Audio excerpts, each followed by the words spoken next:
गजा जंग बंदी मुआहदा अब नाफिज अल-अमल हो चुका है। इसराइल ने इस जंग से क्या हासिल किया? दुनिया की तारीख में शायद ही कोई ऐसा लम्हा आया हो जब जालिम ने अपनी ताकत के नशे में पूरी इंसानियत को ललकारा हो और फिर रसोई इसका मुकद्दर बनी हो। गजा की ये जंग भी ऐसे ही एक बाप की याद दिलाती है, जहां इसराइल ने समझा था कि चंद बम, चंद राकेट और मुहासरा एक कौम के अज़्म को तोड़ देंगे। मगर नतीजा क्या निकला? एक तरफ पूरी दुनिया में इसराइल तन्हाई का शिकार हो गया। वो ममालिक जो कल तक इसराइल के हिमायती थे, आज उसके जुल्म से बेजार हो चुके हैं।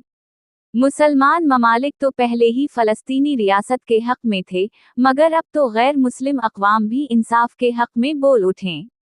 सड़कों पर निकलने वाले नौजवानों के हाथों में अब फ्री पैलेस्टाइन के परचम हैं। ये वो मन मुसलमान ममालिक तो पहले ही फलस्तीनी रियासत के हक में थे, मगर अब तो गैर मुस्लिम अक़वाम भी इंसाफ के हक में बोल उठें।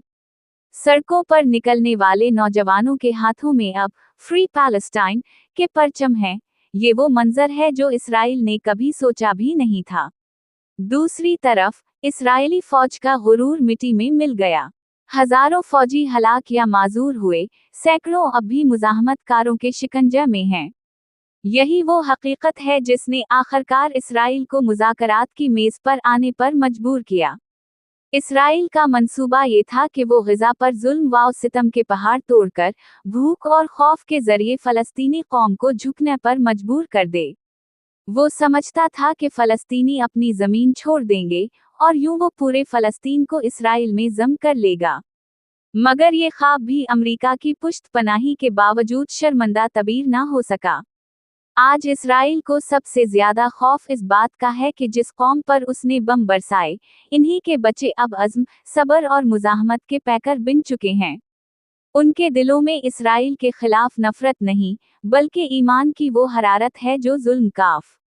आज इसराइल को सबसे ज्यादा खौफ इस बात का है कि जिस कौम पर उसने बम बरसाए, इन्हीं के बच्चे अब अज़्म, सब्र और मुज़ाहमत के पैकर बिन चुके हैं।